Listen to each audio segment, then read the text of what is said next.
Bang, ini ada yang tanya nih dari Kamaldin. Apa nama founder kendaraan Bung Fadil untuk bergerak dalam menyukseskan program mulia itu? Nah, tadi udah dijelasin bahwa fundingnya dari netizen ya Bang ya? Ya, jadi publik. Jadi kita tidak ada donor personal yang terlalu dominan, itu tidak ada. Jadi publik semua bisa menyumbang gitu. Bahkan siapapun gitu. Dan yang uniknya saya 70% publik yang menyumbang ini saya tidak pernah kenal. Dia tidak pernah kenal siapa orangnya, siapa di mana, saya nggak pernah kenal. Tapi ada aja orang yang tiba-tiba udah masuk, dia udah kirim ya nomor baru misalnya apa di inbox. Oh, kalau saya cek belum berteman nih segala macam gitu. Intinya 70% saya nggak pernah kenal gitu. Malah yang unik ada misalkan sampai ada adik-adik gitu baru sekolah, dia baru TK gitu di Perla, itu di apa mungkin dari ibunya ya, mungkin ibunya udah kenal saya. Dapat diajarin anaknya itu sehari itu nabung Rp1.000 gitu. Nah tiap bulan dia kirim uang, atau tiap bulan dia kirim uang ke kita gitu. Jadi donor kita itu tidak ada satu yang dominan, jadi siapa saja bisa gitu. Dan bicara donatur ini saya tidak menganggap bahwa harus uang gitu ya, karena bagi saya dukungan itu apa saja gitu. Dukungan jaringan, dukungan informasi, dukungan ilmu, misalnya ada orang gambar rumah, terus nggak harus kita bayar gitu, itu luar biasa. Malah orang paling ini berbagi status kita saja, bagi saya itu juga luar biasa. Kenapa? Logika sederhana misalnya ketika satu statusnya dibagikan oleh 10 orang, setiap orang itu pasti ada kawan paling kurang 1.000 orang. 1.000 orang, 10 orang berbagi berarti ada 10.000 orang baru membaca gitu ya. Atau mungkin 1.000 orang saja membaca misalnya. Dari 1.000 orang atau 10.000 orang ada 100 yang tertarik. Dari 100 orang mungkin ada 1 orang saja yang memutuskan untuk wah saya jadi mendukung baru gitu. Jadi kita dapat mitra baru. Bagi saya juga jenis dukungan. Dan tentu dukungan yang paling yang bagi saya itu tidak ternilai itulah dukungan doa. Jadi saya kalau teman-teman boleh lihat di postingan saya hampir tidak pernah menuliskan nomor rekening gitu. Karena saya merasa wah jangan ada kesan seolah-olah hanya uang kita inginkan gitu. Tapi bagi saya uang itu hanya proses akhir dari sebuah proses berikut sebelumnya gitu ya. Yang paling penting adalah dukungan doa bagi saya, karena segala apapun itu akan tergerak ketika Allah gerakkan. Bagi saya itu aja, dan yang menggerakkan itu ya doa-doa orang-orang gitu. Jadi doa itu penting. Ya, menarik. Nah, kemudian Bang, di 3 rumah awal tadi itu sudah berlabelkan Cat Langit atau belum? Belum. Jadi memang kita tidak dari awal tidak pernah merencanakan akan membentuk sebuah lembaga kah atau memberi nama lah, tidak. Saya tidak pernah kasih nama. Makanya kalau nama pun Cat Langit ini kan namanya agak unik ya. Malah kalau konotasinya negatif. Kenapa? Gitu. Kenapa namanya Cat Langit? Nah itu dia. Jadi konotasinya negatif gitu. Jadi kalau ada orang, saya memisalkan Cat Langit ini kayak Pameo ya, kayak Pameo yang dikenal secara publik, tapi konotasinya negatif. Misalnya saya duduk di warung kopi, bangunnya jam 10 pagi misalnya, terus saya ngomong tentang pemilihan presiden Amerika gitu. Tentang Donald Trump ke depan gimana gitu. Itu orang kamu Cat Langit gitu. Itu kan negatif gitu ya. Jadi kenapa nama ini diambil gitu. Jadi saya dari awal memang dengan teman-teman tidak pernah mau kasih nama. Biarlah kita santai-santai saja. Toh kita tidak ada tujuan apa-apa buat ini gitu. Tapi hanya tujuan ya untuk kalau ada orang kasih amanah ya kenapa tidak kita salurkan gitu dengan teman-teman di lapangan. Lalu di rumah ke-23 itu ada satu orang wartawan senior, beliau sekarang di Jakarta dan sangat terkenal ya. Wartawan senior dari Aceh gitu. Beliau chat saya. Dia bilang, Edi, ini kegiatan kamu cukup berkembang gitu ya. Udah ada rumah, udah ada beasiswa macam-macam lah, dan cukup orang banyak tahu gitu. Apa nama gerakannya gitu?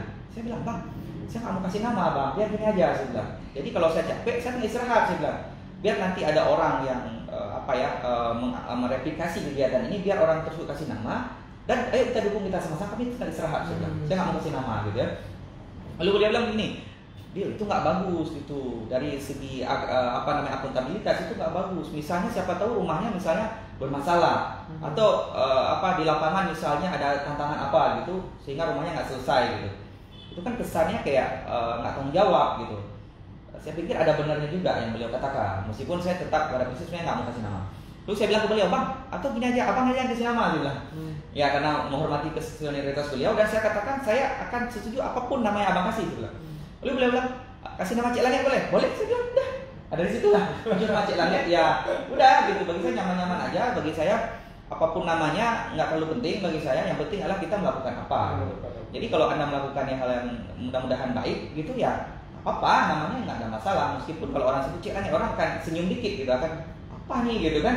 Tapi saya nggak terlalu peduli, ya nggak apa-apa gitu. Yang penting pada akhirnya orang tahu, mudah-mudahan ini nama nggak serius, namanya kisah lucu-lucuan. Tapi Anda harus tahu bahwa kerjanya serius. Nah, kenapa saya katakan serius? Karena ini melibatkan banyak orang gitu. Karena saya nggak kerja sendiri juga. Saya bekerja, misal hari ini jam 8 saya udah di kantor tadi, bahkan jam 8 orang sampai jam 5. Dan saya tiap hari di kantor gitu. Yang kerja di lapangan siapa? Para relawan saya, teman-teman kita gitu di lapangan. Ini bukan program saya sebenarnya, tapi program milik bersama relawan. Satu rumah yang kita bangun itu ada satu relawan yang bertanggung jawab. Sejak awal pendirian rumah sampai serah terima kunci. Dan mereka tidak dibayar Rp1 pun. Dan sekaligus maaf dengan segala hormat kami menolak bayaran. Kalau ada yang mau bayar kami maaf. Kami nggak duit. Jadi yang bekerja ini tadi Bang, yang di relawan ini maksudnya tukang atau tukang berarti? Bukan tukang, tapi teman-teman saya. Misal gini. Dan sebagian besar itu teman-teman yang awalnya nggak saya kenal gitu. Saya gini. Misalkan ada rumah yang orang kan ngetek nih. Saya kan nggak pernah cari rumah. Saya tidaklah polisi mencari-cari rumah gitu. Tapi rata-rata karena orang tahu ini media sosial kan nggak terbatas ya. Siapapun bisa tag saya, dan saya settingan Facebooknya juga public. Nggak pernah saya kunci macam-macam, nggak ada. Jadi orang kirim ke saya misalnya, ya, atau tag langsung di wall saya misalnya. Wah ini, atau orang inbox gitu. Saya wawancarai orang nih, abang tahu nih rumahnya dari mana segala macam. Oke, abang mau nggak bantu rumah nih? Itu saya duluan. Jadi bagi saya itu setiap orang bisa berkontribusi apapun, nggak harus uang gitu. Dia kirim, saya tantang orangnya. Oke, abang udah ini mau nggak amal abang tuh nggak tanggung, saya bilang. Nggak cuma kirim ke saya, tapi abang mau nggak kalau amal abang tuh tuntas gitu. Apa tuh bang? Oke, abang mau nggak jadi relawan pembangunan rumah ini dan saya cari duit? Saya bilang kayak gitu biasanya. Oh mau bang, rata-rata mau lah, kita tantang nih. Karena biasanya orang yang kirim foto itu biasanya orang yang dekat dengan posisi rumah ini. Dan rata-rata yang kirim foto saya nggak kenal. Relawan hari ini yang dekat dengan kami itu bagian dari kegiatan kami itu awalnya nggak kenal. Ya dia kirim, kemudian saya cari uangnya. Apakah melalui Facebook, saya di wall saya, ataukah melalui yang lainnya. Terus ya saya cari uang, kemudian saya ketika udah uang ada beberapa, misalnya ada 10 juta, 15 juta, saya telepon balik relawannya. Bang, ya udah, abang yang ini udah ada duit segini, kita kirim ke abang jadi relawan untuk ngawal program ini. Dan ini nggak dibayar sama sekali. Dan rata-rata itu relawan itu surprise luar biasa. Kenapa? Karena di awal tuh selalu saya kirim uang misalnya 15 juta duluan. Dikirim nomor ini saya langsung kirim uang. Lalu mereka tanya, bang, abang gimana nih kirim uang 15 juta? Tapi kita belum kenal gitu. Saya bilang, bang, yang kirim uang ke saya itu udah miliar-miliaran. Saya bilang, saya juga gak kenal. Saya bilang, orangnya gak kenal saya. Bilang, apa alasan dia itu percaya sama saya? Toh dia belum kenal saya bilang. Mungkin orangnya juga tinggal di luar Aceh. Terus abang tinggal di Pantai Labu misalnya, saya bilang. Abang tinggal di Biren, kenapa saya nggak harus percaya abang? Nggak ada alasan saya untuk nggak percaya abang, saya bilang, meskipun kita nggak kenal. Saya yakin ada ikatan antara kita yang abang percaya saya percaya abang. Saya bilang. Tapi saya buat lagi sebuah jaminan. Gini aja bang, saya bilang, abang santai aja.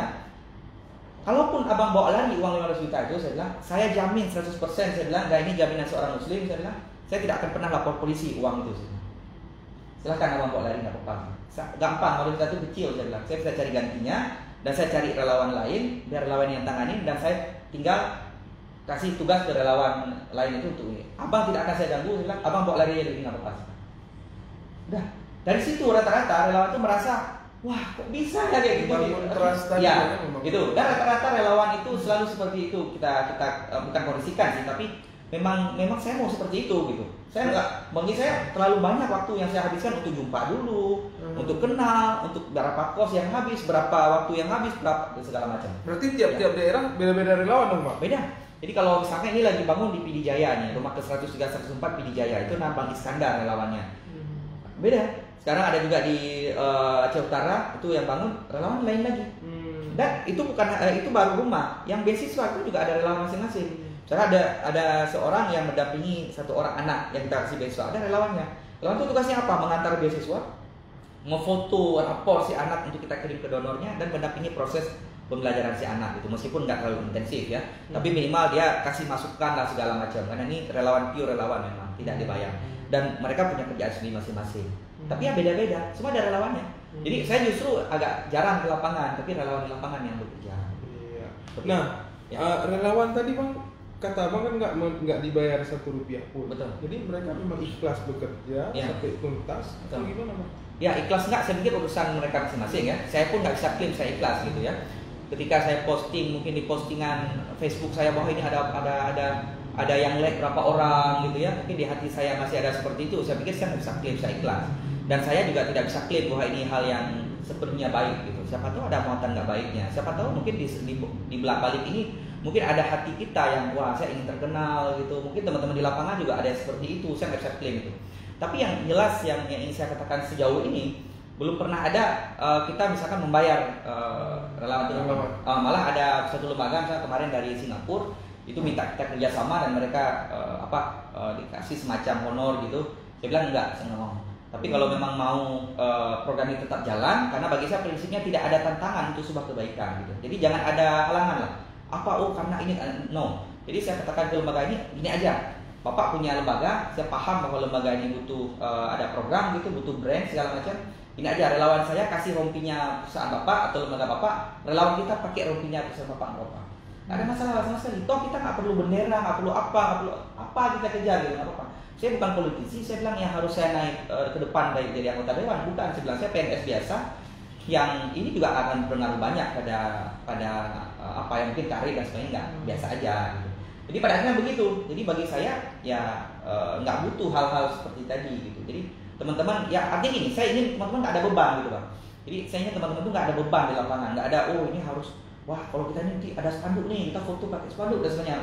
Nggak usah gitu, biasa aja gitu. Jadi biar lepas aja, biar santai aja, biar enjoy aja. Yang penting ya kerjaannya selesai gitu. Mungkin. Oke. Nah Bang, dari dulu kan 3 rumah itu diambil biayanya dari publik ya. Kita meminta sumbangan atau posting di Facebook segala macam, di Instagram. Nah ini sampai udah ke 104 rumah. Gimana ceritanya nih Bang? Apakah masih ada sumbangan dari orang-orang dari publik atau Abang sekarang udah menemukan satu donor? Ya gini, jadi dan publik tetap, karena bagi saya karakter ini adalah karakter gerakan bersama ya. Bagi saya tidak penting jumlah, tidak penting berapa unit rumah gitu. Dan saya nggak pernah targetkan apa-apa, nggak pernah target misal bulan ini harus bangun 2, harus bangun 3, tidak pernah target. Jadi dia mengalir saja, alamiah saja gitu ya. Jadi dari dulu misalnya yang sumbang personal. Bagi saya inilah kekuatan utama sebenarnya, karena lagi-lagi saya tidak pernah target jumlah, tapi yang penting apa nilai. Nilai itu apa? Nilai berbagi, nilai kegotong royongan, nilai tenggang rasa, nilai silaturahmi gitu ya. Bagi saya itu jauh lebih mahal dibanding nilai apapun, uang dan sebagainya. Jadi itu yang kita coba perkuat gitu. Dan bagi saya penting ketika gerakan ini misalnya mampu menginspirasi orang lain untuk melakukan hal yang sama, bagi saya itu satu keberhasilan gitu. Jadi nggak penting juga misalnya kita udah bangun berapa rumah gitu, nggak penting. Tapi mampu nggak misalnya ini membuat orang itu ketika ada rumah yang nggak layak, terus orang pada ngajak, itu orang tuh kok bisa ya gitu, kita sama-sama yuk gitu. Misal kemarin pagi saya ada satu pemuda Bang Budi Rizaldi namanya, beliau dari Kerumbuku. Beliau duduk bersama teman-teman, ada di Kerumbuku, di kedai Kerumbuku, beliau katakan ada 67 anak yatim. Dan anak yatim ini dengan segala keterbatasan, beliau bilang, ini saya dapat inspirasi dari Bang Edi nih. Bang Edi buat rumah segalanya, yuk kita buat. Kemarin beliau sudah buat namanya PPI, Pemuda Peduli Yatim. Dan sudah ini mau deklarasi waktu dekat, mudah-mudahan akan hadir salah satu tokoh lah. Tapi artinya beliau mau buat ini dalam satu bentuk konsolidasi gitu, agar anak yatim terbantu dengan dan sebagainya. Bagi saya itulah yang lebih mahal gitu. Sebuah ketika orang itu berbasis pada gerakan moral gitu ya, bukan masalah jumlah. Yang tadi pertanyaan tadi siapa yang menyumbang? Masih tetap pribadi-pribadi, tapi saya lihat memang mulai sekitar rumah ke-50 itu kayaknya ada sedikit pergeseran gitu. Pergeseran artinya gini, ada donor-donor dalam tanda kutip saya yang mungkin menyumbang lebih besar itu mulai tanggung satu rumah gitu. Ada donor yang CSR berarti ada yang CSR, ada yang pribadi. Ada yang pribadi misalnya ada orang tertentu misalnya, saya ini mau ada uang nih 60 juta, bisa buat rumah nggak ya? Bisa. Kadang kalau bahasanya dibelah gitu jadi 30 Bang. Ini aja kita buat jadi 2 rumah. Satu rumah 30 cuma 30 nya kita galang dari publik, boleh dapat 2 rumah.